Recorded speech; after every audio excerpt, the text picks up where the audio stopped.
Okay, everyone's entering now. Okay.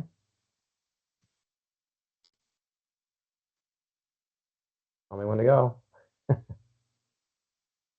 Ready to go. Okay, welcome everyone to Cocktail Club. Apologies for the late start. We had some technical difficulties here, but we're about to get going. And as usual, we'll start with some music. And I will start and keep your eyes peeled for some quiz questions as well. Phil, when you can hear the music, can you give me a thumbs up?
All right. Welcome everyone again to Cocktail Club. I hope you enjoyed that hit from vintage 60s hit from Aretha Franklin. I certainly love it. And I tried to select a photo of her in about the same time period as the song came out. So in any case, again, welcome to Cocktail Club. And I want to say that this Cocktail Club session is co-sponsored by the Kindle Womenkin as part of their Women's History Month activities. In fact, I think this is the last activity for the month. And what a better way to finish off the month than by talking about cocktails. And we're really excited to have Dr. Nicola Nice as our special guest. And she wrote this book, The Cocktail Parlor, and this is how I became aware of her work. And we're really excited to have her on. It'll be a great session. But before that, we have the pending questions, quiz questions. So the first one in the opener, by what royal name was Aretha Franklin known? And the answer to that is she was the Queen of Soul, the Queen of Soul. And Phil, can I ask, do we have a winner? We do, Ralph. The winner for the first question is Janelle Ekby. Janelle. Okay, congratulations. Janelle, emojis and virtual claps for her. Okay, awesome. And we'll get to your prize in just a minute, Janelle. But before that, we have a second quiz question, equally important as the first, and maybe a little bit more historical. So in what town and state it was the first women's conference held? And what is the answer to that? What could it be? It is Seneca Falls, New York, and that, in fact, is in it's in upstate New York. And these are the list of the attendees that signed their Declaration of Sentiments. I think they called it, which kicked off really in earnest the women's movement that ended in, well, not ended, but this particular movement culminated, of course, with the passage of the 18th Amendment, which was actually within a year of the amendment for prohibition, and those two are related. Anyway, I'm geeking out on history. Phil, tell me, do we have a winner? Okay, Ralph, we do, and this is going to have to get a ruling. So I'm going to pass it Yep. back to you. We've got a kind of a tie. We've got one person that said Seneca, New York, and one person Okay. that said just Seneca Falls. So I'm going to leave it to you to make that decision. I think Seneca Falls. Let's go for the whole. Because Seneca, New York, I think might be another town actually. So Okay. let's go for Seneca Falls. And who was the winner? We have Marie Deland. Marie. Good for you. Okay. So Phil, tell us about what they've won. So the winners today get the wonderful, hopefully you can see that, kind of cocktail parlor book. And that is authored directly by Nicola Nice. Absolutely. Okay. Well, congratulations, and make sure to send your address to Phil so he could get that over to you. It's a great book. I binged it for, I think it was 2 days during the break for winter. Okay, and so let's move on over here because we have a lot to cover. A lot to cover, and let me. Oops. Okay. All right. So look, I'm sure there's some newbies on the phone who've never attended one of these. So what is this about? This is something that we've actually been doing for a very long time. They're mostly monthly seminars. We take a break in the summer and a break in the winter during the holidays, and it has a bunch of different formats. It's not just let's watch Ralph make drinks. It's much richer than that, and it involves history and some seasonal specials, and in this case it's special guests, and of course we have Nicola with us today on that. And let me tell you about some coming attractions, what we have coming up.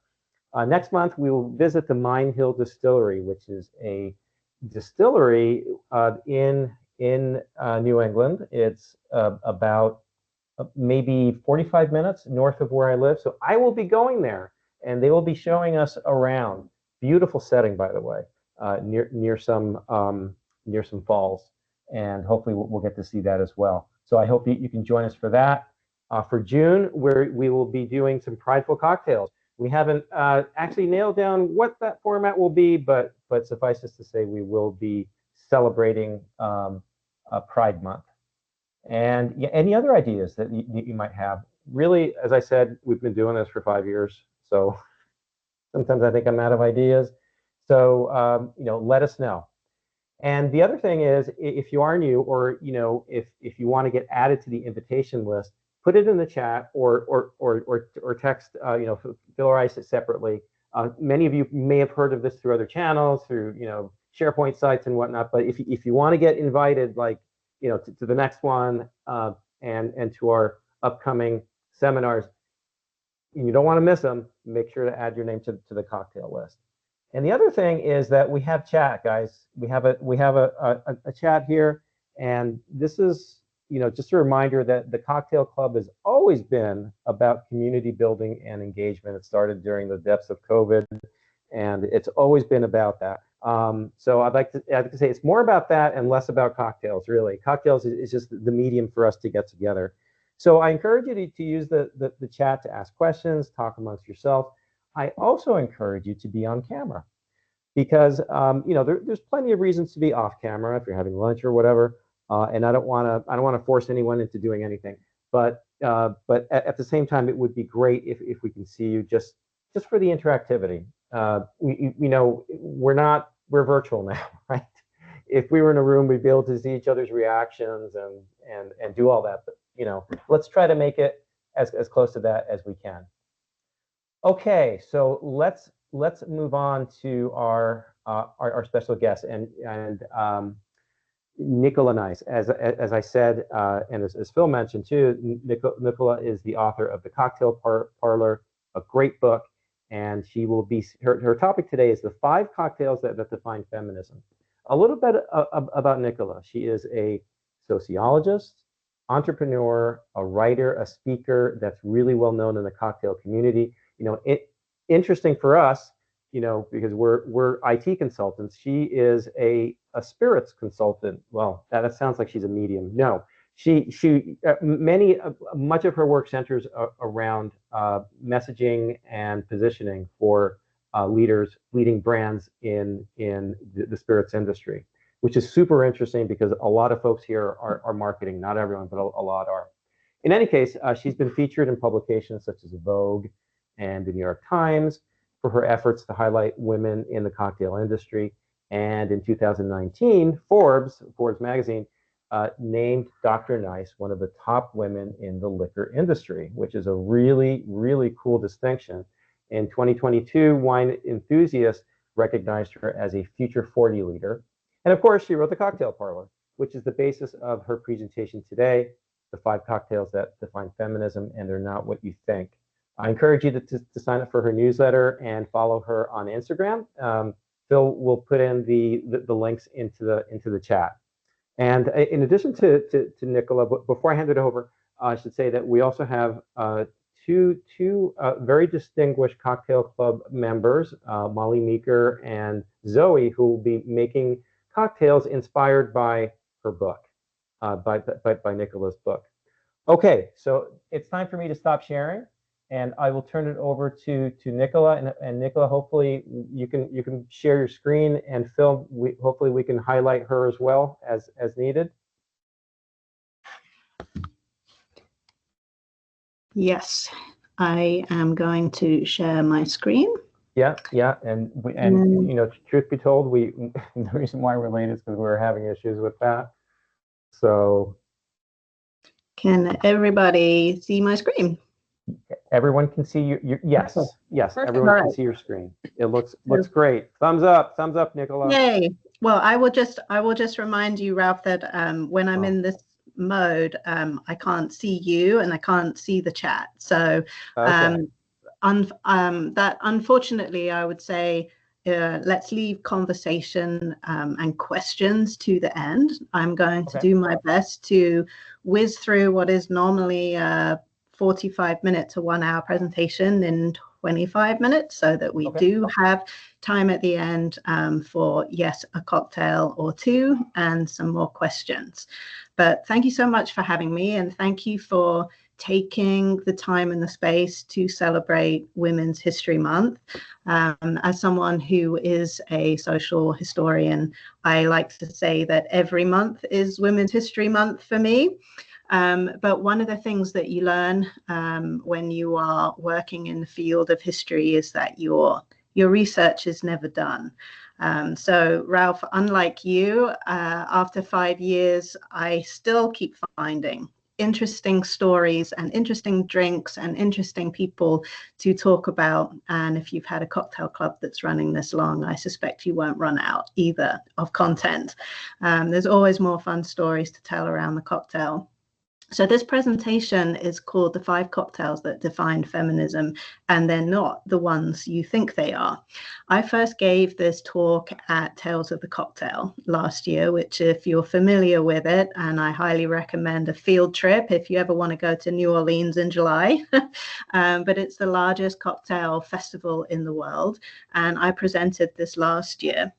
And it has since then become probably my most popular presentation. To give you just a little bit of background on who I am and how I came into the world of the cocktail. So I'm a sociologist by background. So I've spent the majority of my career in the field of consumer insights and brand strategy.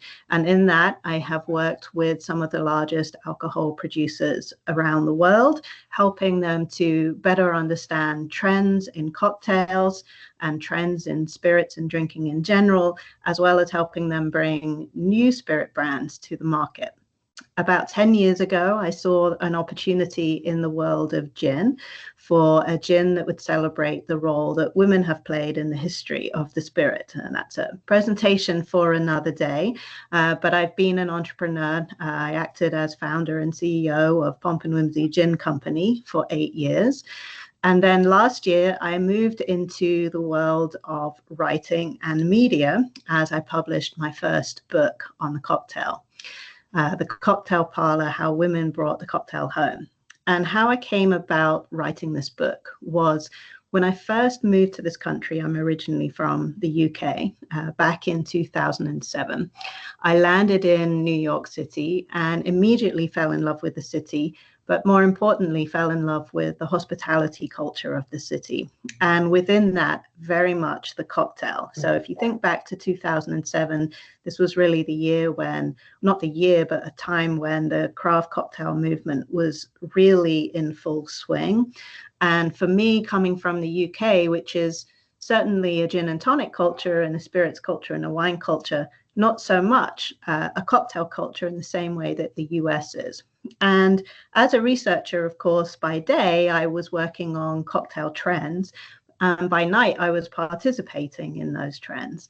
And as a researcher, wanted to know everything about where this came from. Where did the cocktail come from? Where did the various rituals around the cocktail start? And I did what any highly trained sociologist will do. I went to Google and I Googled the most important books on the cocktail that I need to read.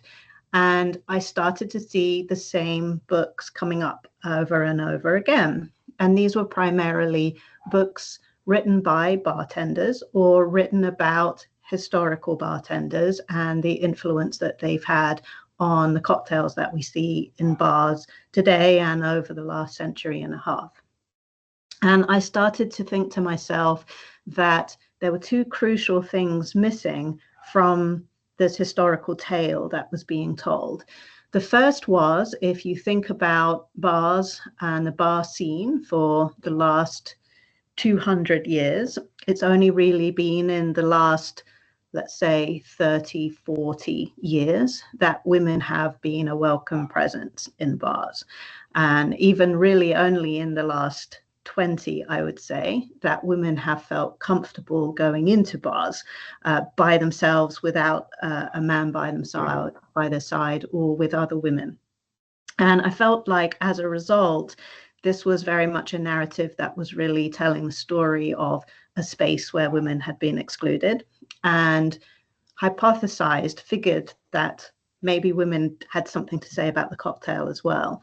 Now, this was coupled by the fact that has been true and has remained steady for at least the last 100 years, which is the majority of our drinking, which would include our cocktail drinking, actually doesn't happen in bars. It happens in the home. And in the home, that is where women have the most influence over what goes on socially and what goes on our table and what goes in our glasses.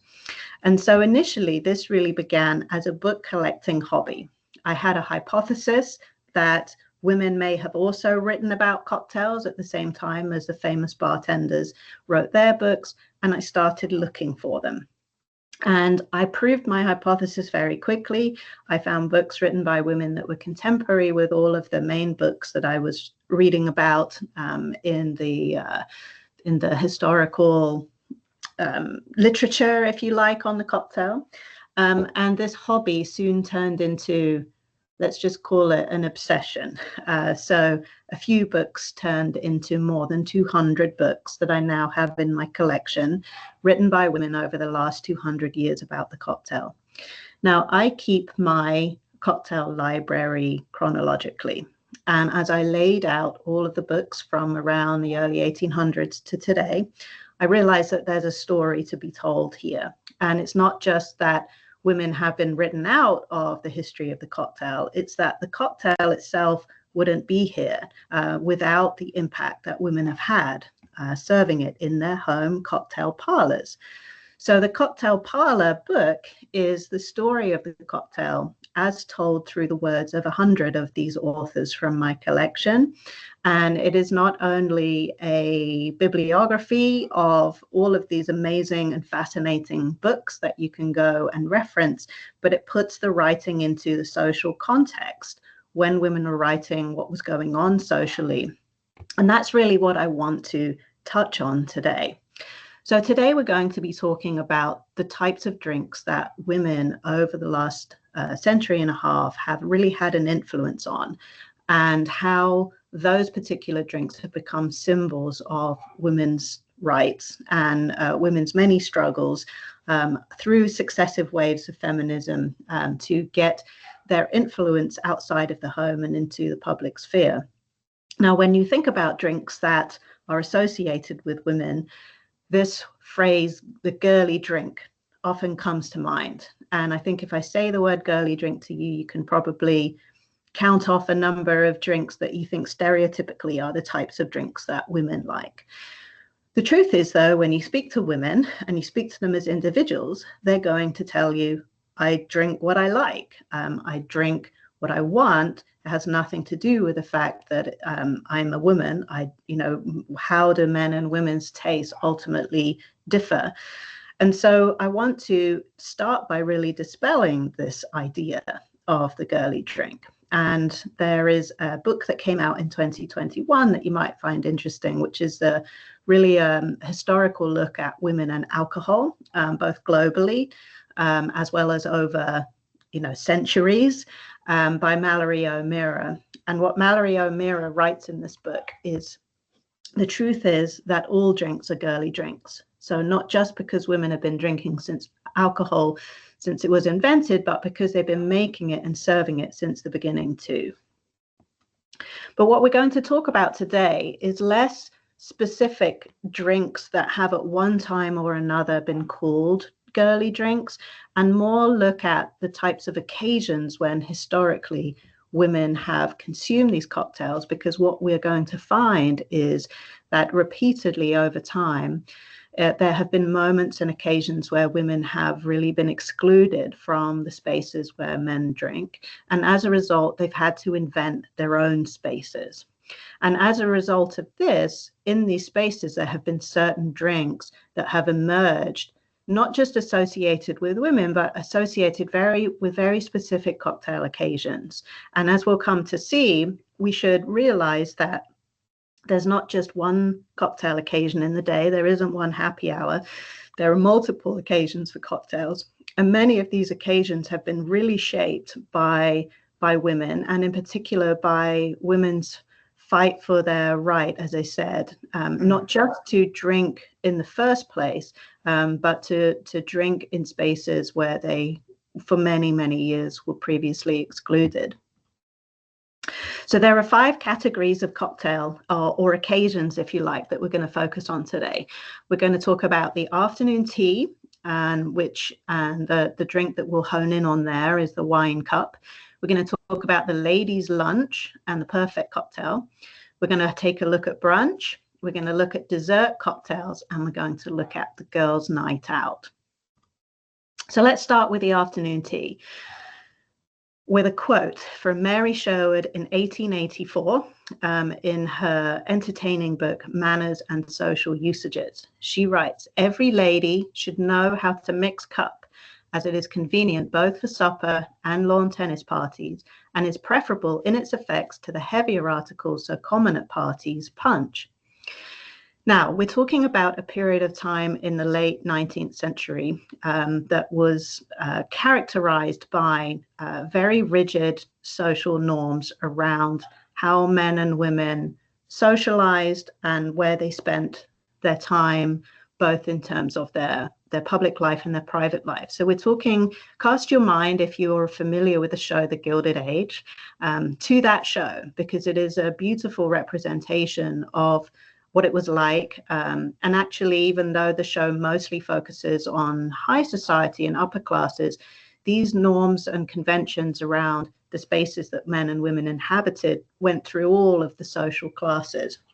And essentially, the Victorians believed that men and women had different innate abilities, that men were innately better suited to the public world of business and politics that could be dangerous and messy and dirty, and that their types of personalities and, of course, physical abilities made them better able to handle those types of environments, whereas women who were more seen as more genteel and more refined were felt by the Victorians to be more innately suited to the private world. And so there were very strict distinctions between what happened in the public world and in the private world. And of course, this included what people ate and what people drank.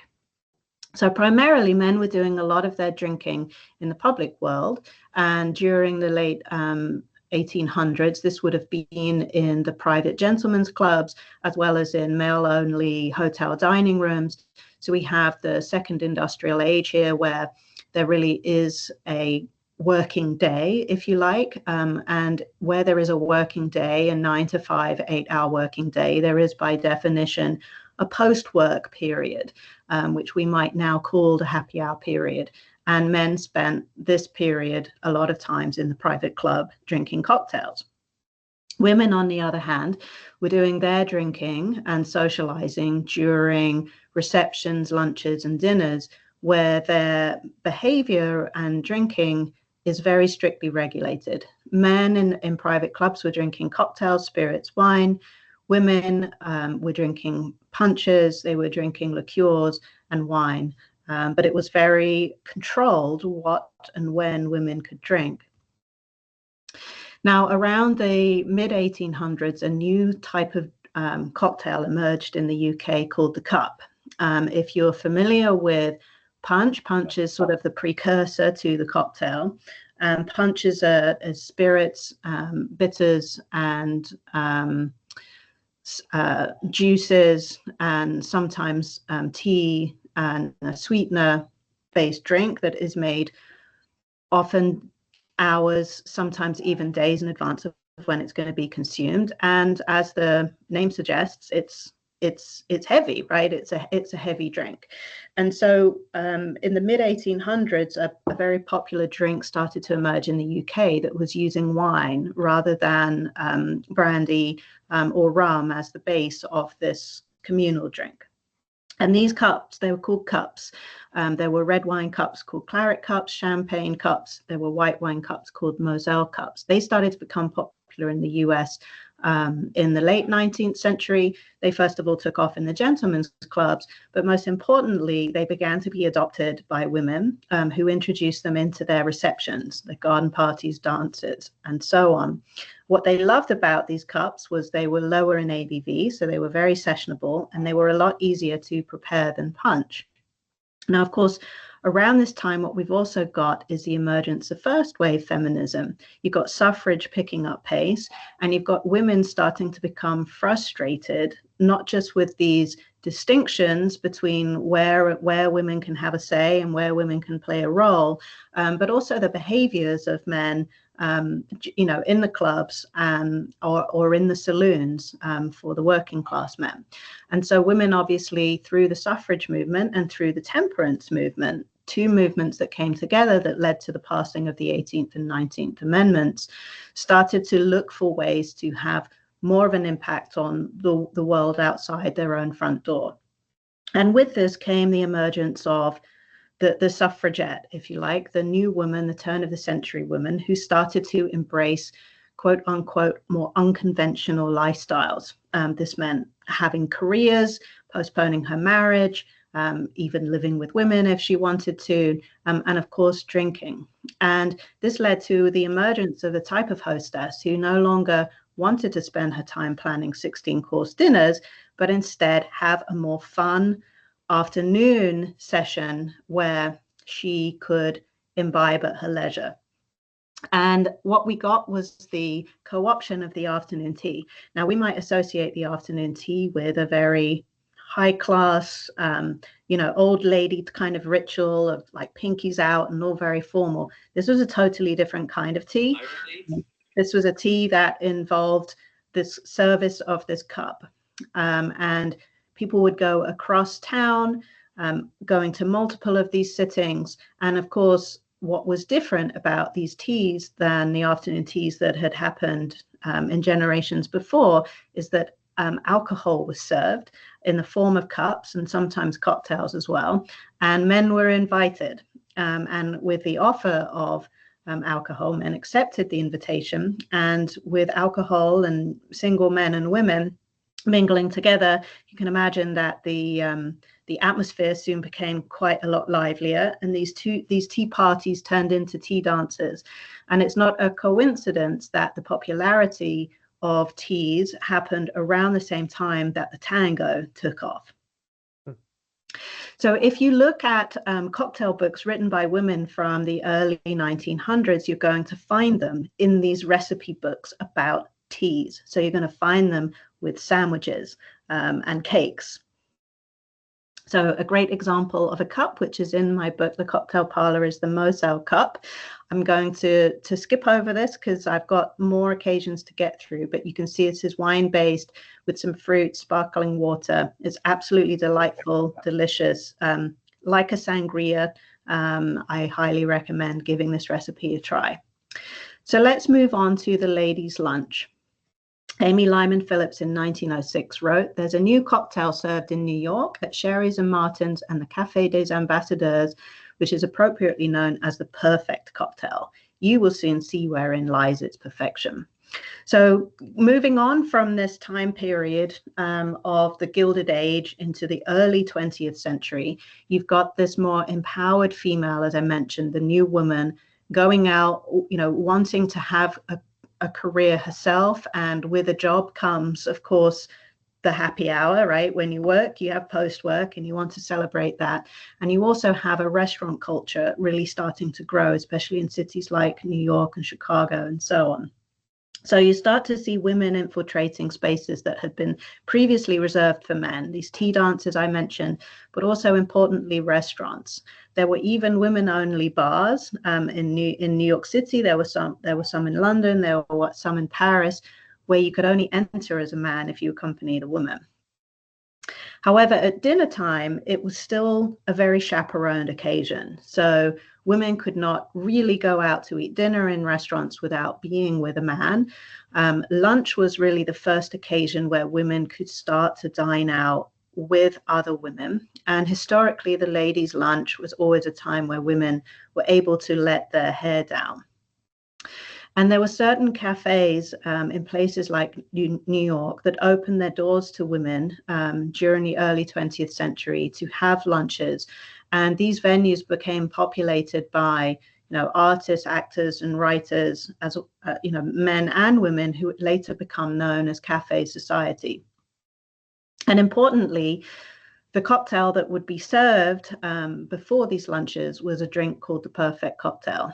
Now, in the US, having a cocktail as an aperitif before a meal, that tradition was just really starting to become solidified around the turn of the century. So you can see there is a quote here from the New York Times in 1906, talking about how it's bad form to have a refresher before dinner. Women think this, and they're also supposed to be fattening. By the way, yet another way that women get controlled.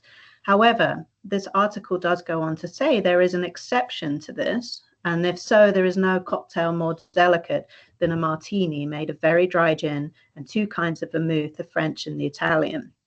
So what you see around this time is the emergence of an aperitif cocktail that was very vermouth heavy. Today, we might call this a reverse martini or an upside down martini, but this was really the first cocktail that was socially acceptable for women to order before dinner in a restaurant. By the way, men ordered them and enjoyed them too. But even today, this kind of low ABV martini is the ideal lunchtime aperitif, but this cocktail was originally called the perfect cocktail. And today, even in modern mixology, the word perfect refers to a mix of using dry vermouth and sweet vermouth in a cocktail. So you can make a perfect Manhattan, perfect martini, a perfect Negroni by mixing your vermouths. But I highly encourage you to try this cocktail. It's absolutely delicious. This is probably my favorite cocktail. And it's an equal part cocktail of gin, dry vermouth, sweet vermouth.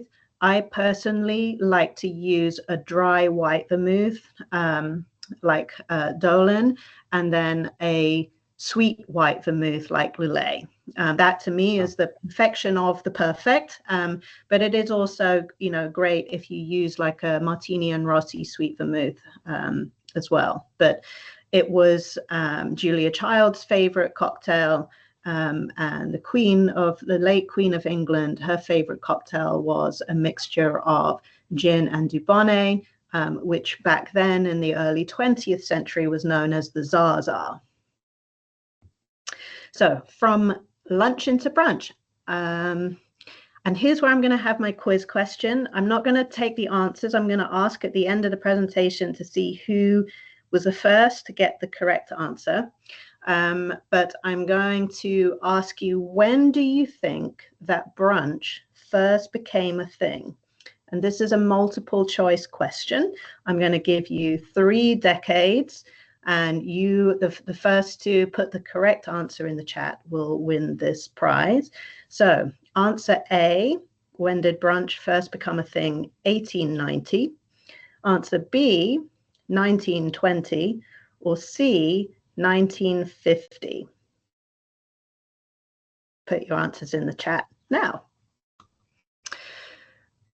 So, Grace Higgins, if you crave an outlet for your creative genius, if you hate conventions, if you curse the fate that made you a successful businessman instead of an artist or an explorer or a poet, by all means give a Sunday breakfast party, that delightful, effortless manifestation of hospitality.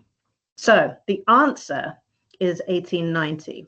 So the origins of brunch actually lie in a tradition called the hunt breakfast, which was popular actually long before 1890. But essentially, as the name suggests, it was a breakfast that you would take before going out on a hunt. But the idea was, it was usually a Sunday. It was served late morning. It was served instead of breakfast or lunch.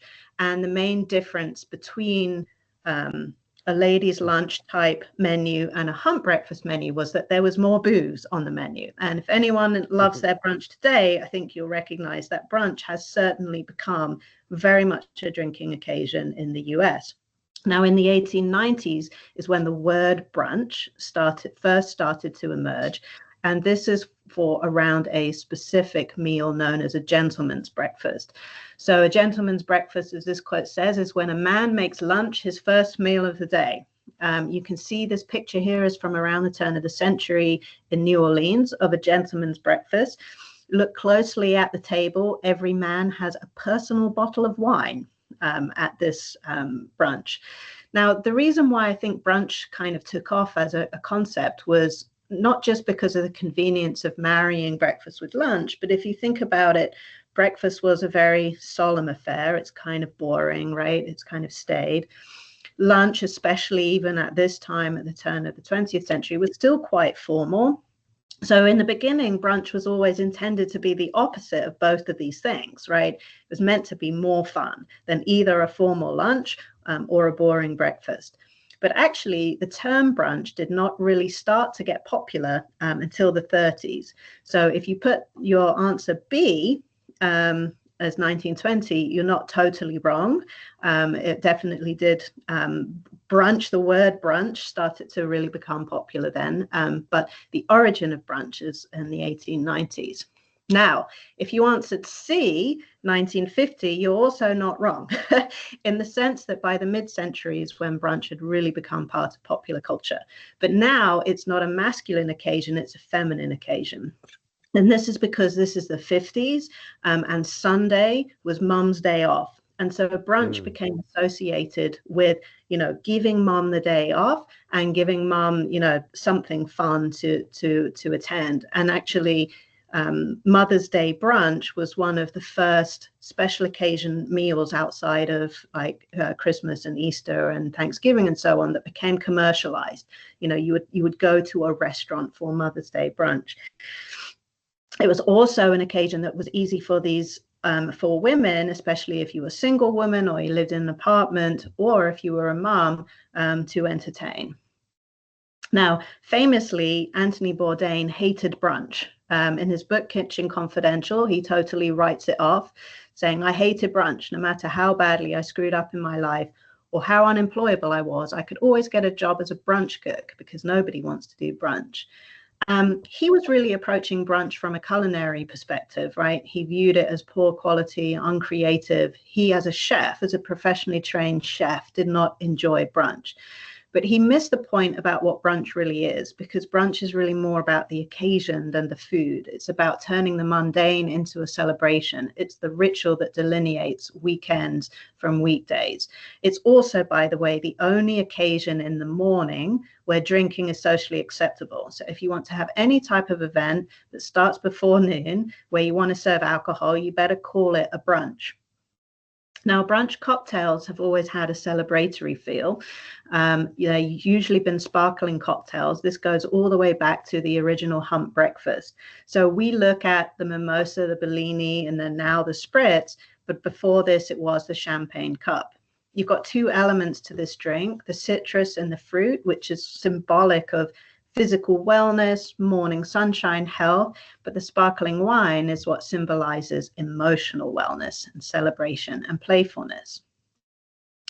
But again, brunch cocktails like the mimosa, like the Bellini, have been classically called girly drinks before.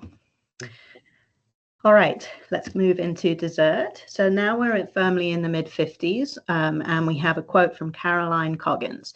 Instead of hours spent in concocting delicious and tempting foods, they serve only the crowning glory of a luncheon or dinner, in other words, the dessert, which allows guests as well as the hostess to feed the babies and tuck them safely in bed before the party.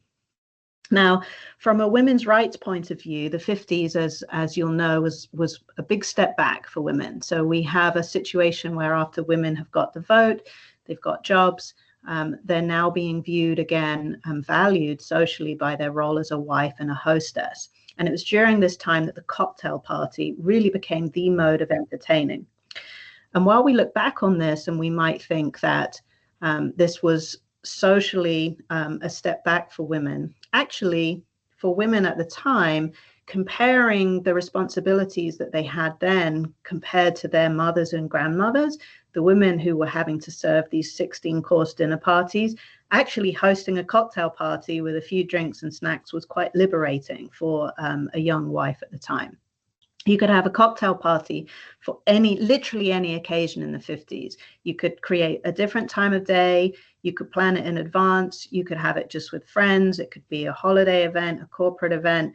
You could have food, not have food. The cocktail party was the answer for American entertaining during the 50s. And importantly, there was one particular style of cocktail called the dessert cocktail party, which I'm going to talk about now. This party was an evening party, more decadent than a tea party, very convenient for working women living in small apartments, but also for mothers of young children, as you saw from the opening quote. If you have a very short window to do your entertaining, why not do it as dessert? Guests usually arrive late in the evening, around 9, and you would serve refreshments at midnight. Now, typically cocktails that were served at dessert cocktail parties fall into the category of nightcaps. So nightcaps are drinks that have been designed to symbolize the end of social hour. So instead of the end of working time into social time, we're now talking the transition from social time into rest time.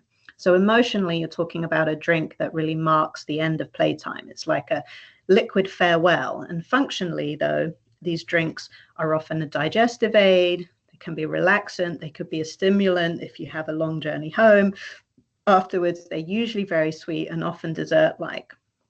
The Stinger, the Brandy Alexander, and the Love Child of the two, the Grasshopper, were classic dessert cocktails. Now, again, all of these cocktails are drinks that at one time or another have been labeled as girly drinks. And even today, people ordering a Brandy Alexander and a Grasshopper almost do it with a smirk on their face, as if to say, oh, I know, this is not a proper cocktail.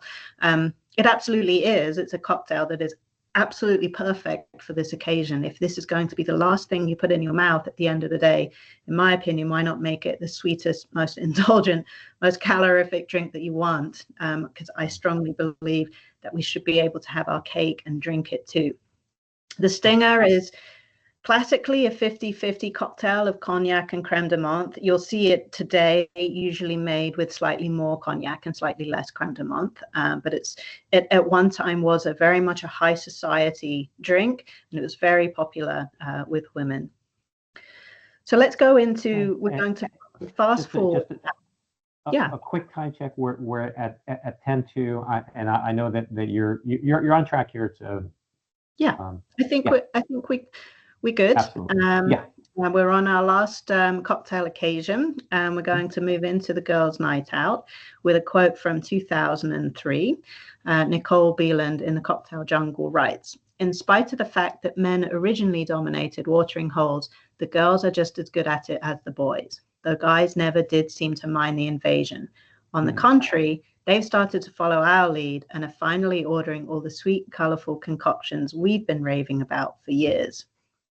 So, of course, after the 50s, we move into the 60s and 70s and the emergence of second wave feminism. And this is all about women's fight for their right, of course, on the political stage to equal pay in the workforce. But there was also a social movement as well among women to have respect for their role in society, not to be in reference to as a wife, a housekeeper, mother, hostess, and so on. You have two really important books published during this time, Betty Friedan's The Feminine Mystique, and also Helen Gurley Brown's Sex and the Single Girl. What you have is not just women rejecting their roles as stay-at-home hostesses, but more importantly, actively seeking out independence, and with that, more fun and sexual adventure. Now, Helen Gurley Brown, not long after the book came out, was recruited by Cosmopolitan to become editor of that magazine and really encouraged this ethos that women could have it all. And by that, what she meant was everything that men seek and celebrate, whether it's love, sex, money, fashion, glamour, women should be able to have that as well. And they should be able to do that without sacrificing their femininity or acting like men. And this is ultimately the doctrine that found its peak in third wave feminism. Importantly for drinks, what this meant was women with income to spend on themselves, to spend on designer jewelry and drinks. You've got women feeling empowered to enter a bar now, not necessarily with men, but either with other women or even by herself, but also importantly for drinks, having the confidence to order what she wanted and not what a man was ordering for her. And what this resulted in was women really pushing the boundaries of drink categories. You saw this especially in the martini. The martini became the teeny, and you saw women really experimenting with flavors, and essentially any flavored liqueur and vodka, thrown into a martini glass could be called a martini. But this didn't just happen to martini, it happened to the margarita, the daiquiri, the mojito. They all got a makeover. I think the most symbolic cocktail of this time was a Cosmopolitan, for two reasons. First of all, the word cosmopolitan was cultural code during the 90s. It was cultural code for a sexually liberated woman. And the drink really became the icon of this woman, obviously popularized by shows like Sex and the City.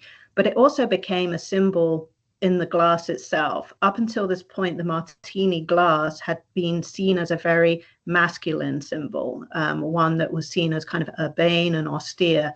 The second you put a soft pink liquid into a V-shaped glass, now we have a very different symbol, and essentially drinking a Cosmopolitan becomes a homage to female sexual pleasure.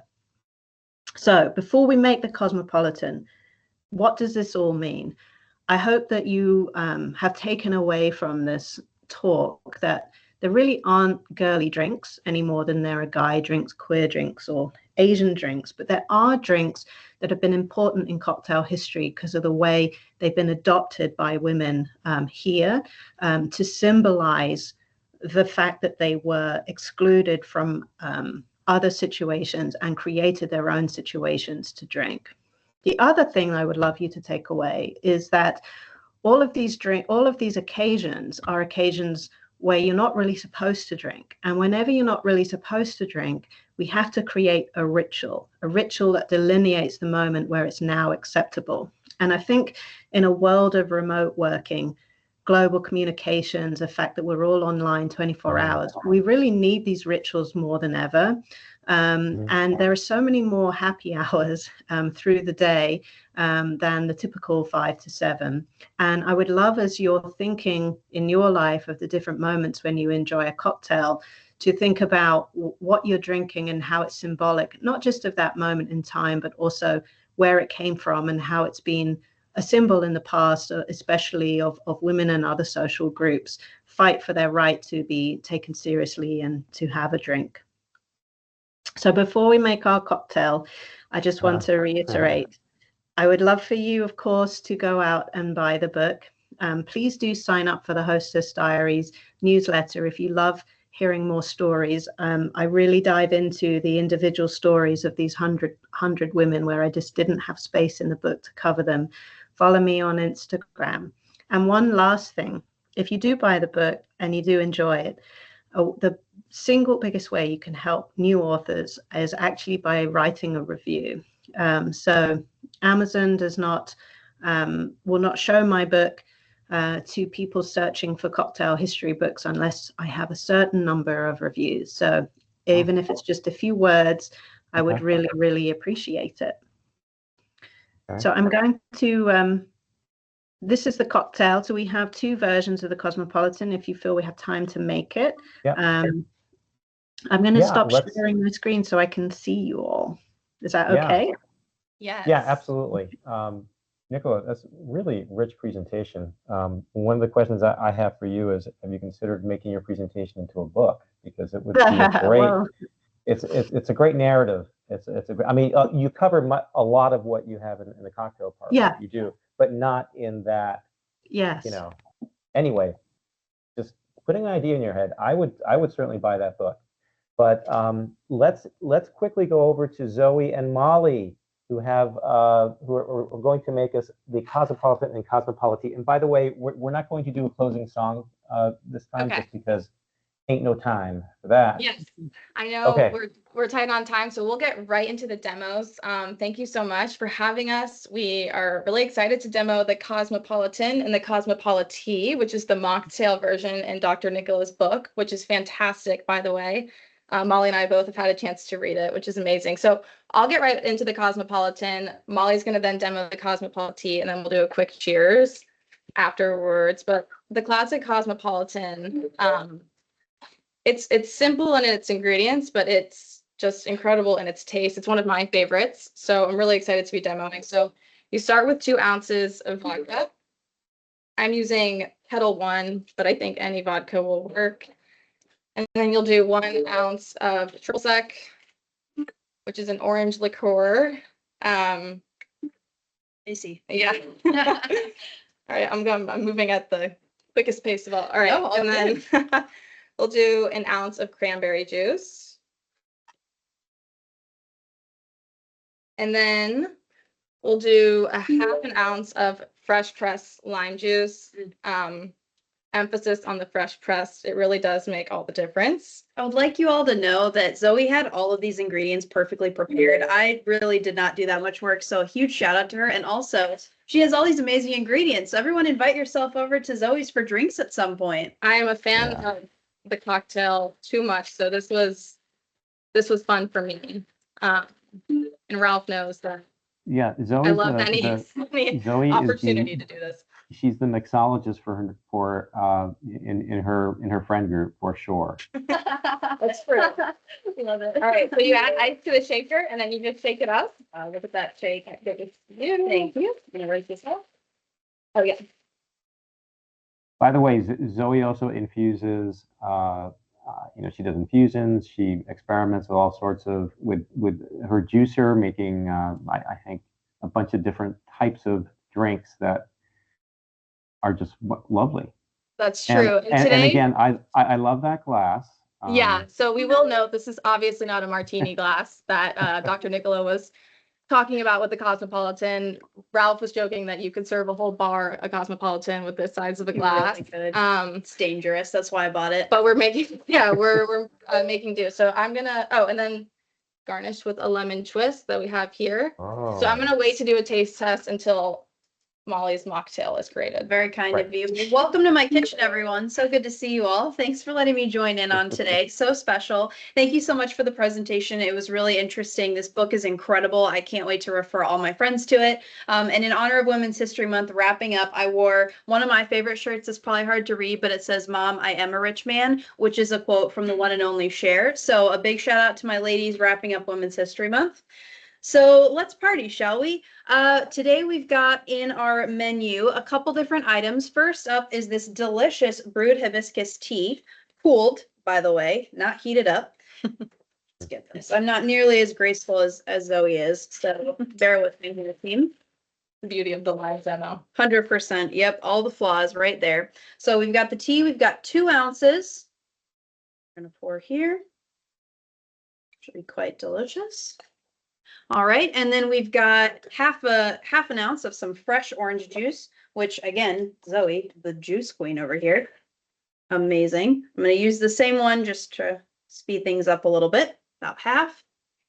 Then we've got 1 whole ounce of cranberry juice, which is very good for your body as well. Okay. 1 ounce here, and then we've got half an ounce of some fresh lime juice. Lots of crossover between the ingredients, which is always nice. And we never use bottled lime juice, right? Never. Ever. Absolutely not. Okay. I say with many bottles in my fridge. All right. This was the simple syrup. Yes. Right? Yes. So, I yep. think it's All right. So, okay, quarter of simple syrup. I guess depending on how sweet you like things. Quarter of that. And then we've got just a dash of orange bitters. Always a perfect wrap up. awesome. That was an intense dash. It's all right. We've got this on here.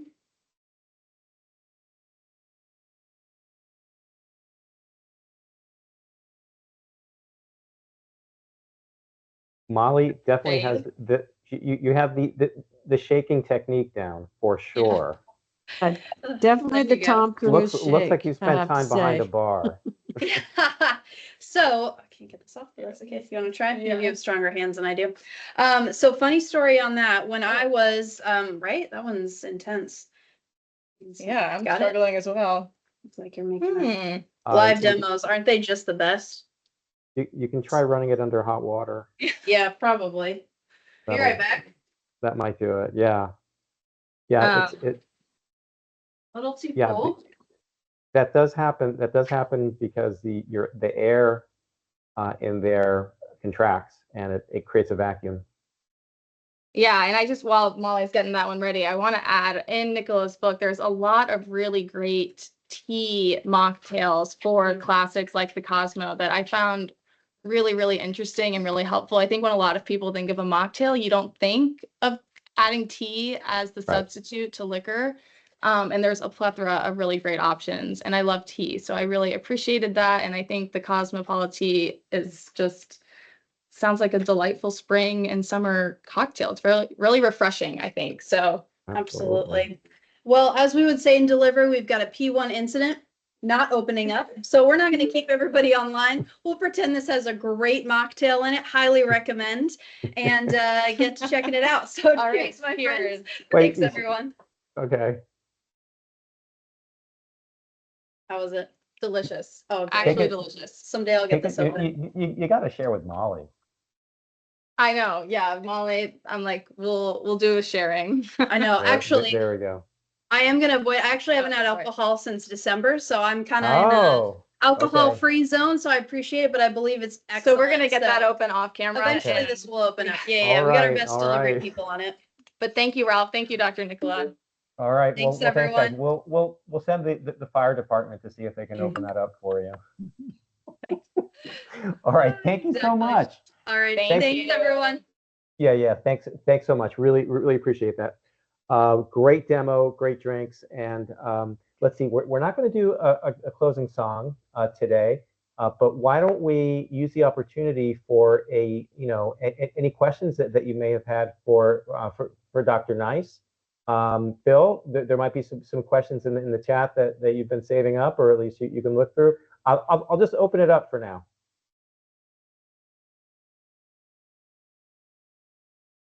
There was one question that came in that said, would you say that the home cocktail party started in the 1920s during Prohibition?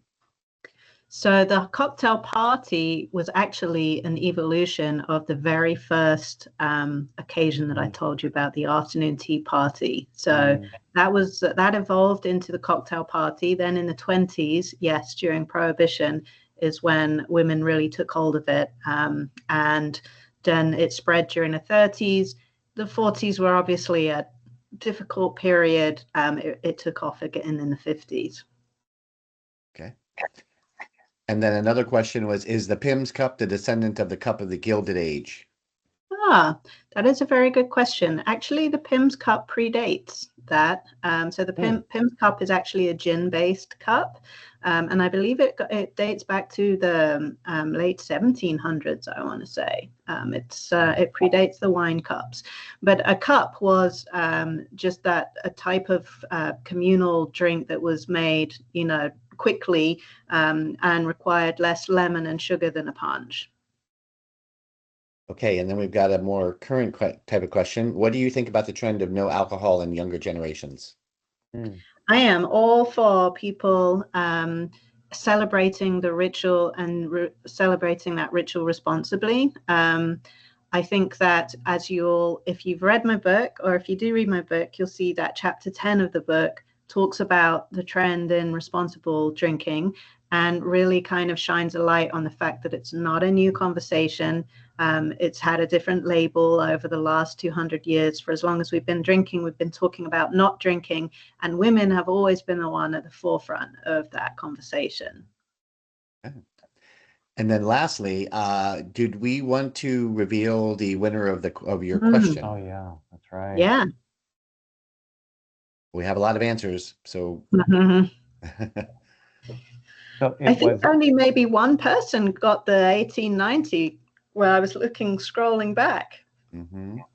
Lisa Gilbert. Was it Lisa? Lisa. Yes, it was. Lisa. I finally won one of these. Like I have guests every month. Yeah, Lisa is a devoted cocktail club fan, and actually we did a presentation also on the relationship of women and alcohol 2 years ago, and she came dressed as a suffragette to make her her drink. And I made the white Negroni, which I thought was appropriate for the time as well, so that was fun. Yeah, absolutely. Yeah, awesome. Okay, Lisa, you thank you. And what prize does Lisa get, Bill? The book, I hope. Another book. Yay.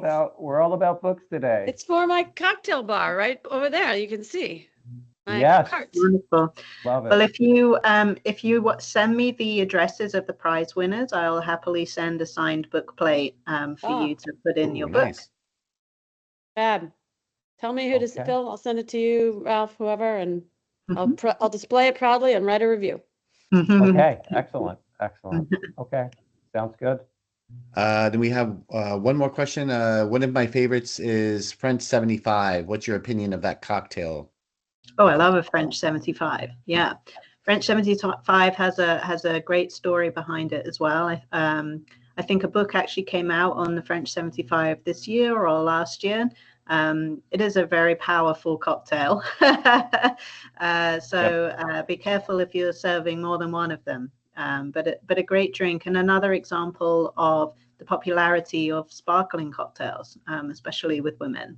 Yeah. Right.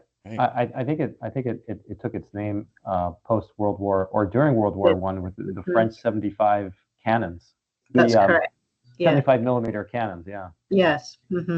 That drinking a few of those was like being hit with yes, exactly. with one of the rounds. Yeah. Okay, last question is to Zoe, and person was curious. The simple syrup you used had an amber color. How do you make your simple syrup?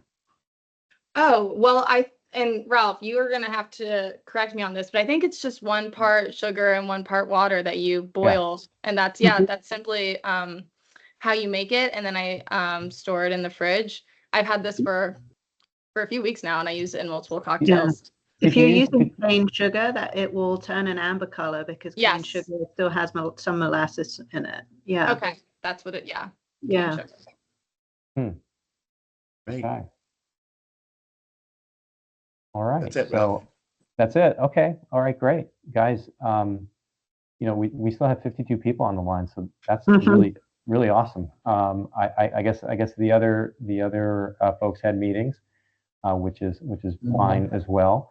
So thank you very much for attending. Nicola, if you can hang on just a minute so we can coordinate the book thing, that would be great. And Phil, if you can hang on too, that'd be fine. And Zoe, of course, you're welcome to as one of the presenters and organizers of the meeting, along with Corinne. Okay, guys, listen, have a great weekend, and I hope you have a fun-filled and not necessarily cocktail-filled, but there's always time for that ritual, as I've learned from Nicola today. Okay, so thank you very much. Thank you all so Thanks much. so much for having me. All right. It's been a pleasure. Right. Yes, thank you. Happy Women's History Month. Women's History Month, yay. Nicola, that was an exceptional presentation. I really enjoyed it. Thank you. Very good. Yeah, I mean, like I said, I think you have the beginnings of another book there, or even like a PBS documentary. Yeah. Right? I mean, yeah, definitely. I'm thinking of Ken Burns's documentary on Prohibition, which was just fabulous, right? But I see this having like the beginnings of that, right? Yeah. For sure. Yeah, I mean, it's a lot of the same information from the book. It's just cut a different way. But as I said at the very beginning, like I'm just constantly learning more, you know, and there's so much room in the book. But yeah. I'm impressed with your collection of like 200 something books. And these are physical books that you collected, right? These are real books. Mostly. That some of the older ones sadly I only have reprints or digital copies. But I mean, everything from I would say sort of 1890 onwards, I have pretty much a physical. Right. Yeah, that's really cool. I have mostly, you know, I have a few of those, and I don't have 200, nowhere near that.